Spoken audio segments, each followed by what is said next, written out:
Deshaun, what was the week off like for you guys? You guys have more time to rest up, heal up, and what did the O-line work on specifically on the week off? Yeah, it was a great off week. Coach Sweeney and all the coaches have a great plan every off week, every year. So it gives us enough time. Make sure we're still getting good work in, but it allows us to rest and recover.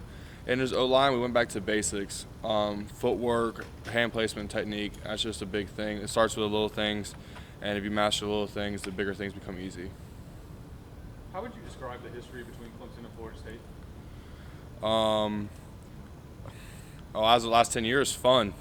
Coach Sweeney pointed out that the winner of this game usually determines who wins the division or who goes to place for the division game, and hopefully ends up making the AC championship game. So it's been fun, and the years I've been a part of it, it's been really fun. My freshman year, I think we won by 3 points down there. My sophomore year, it was a tight game. Junior year is a little bit different, but if you look at Florida State this year, in the last couple games, they look like the old Florida State, and they're running the ball in their defensive line, and their defense is playing great. So I think it's gonna be a fun game this weekend.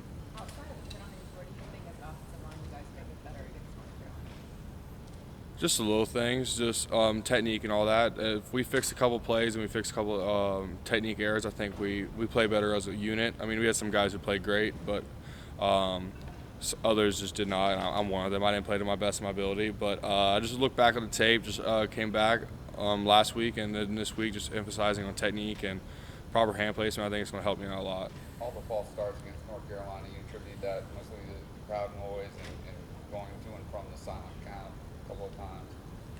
Or was it stemming on the defense? I'm not really sure, honestly.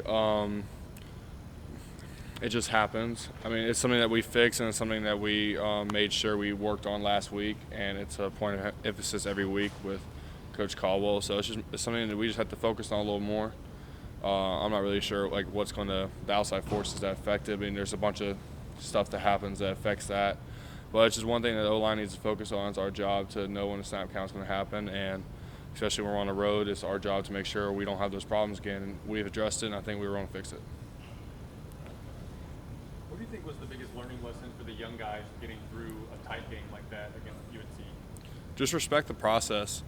You can't, in this league, in ACC, you can't overlook anybody, or you can't just take anything for granted. Any team in this league is good enough to beat you any time of the week, and if you don't show up to play, you end up in tight ones or end up losing a game.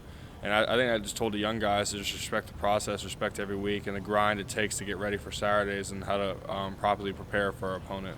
So it'll help grow our team a lot.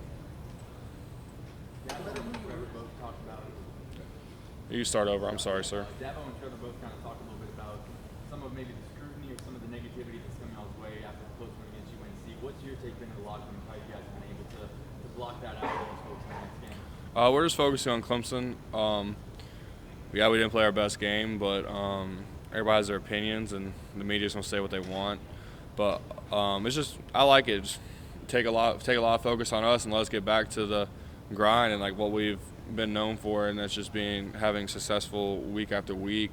So just getting us out of the mainstream, hearing about number one, all that. Now we can step back and just focus on ourselves and worry about just being the best team we can be, taking next steps forwards every day.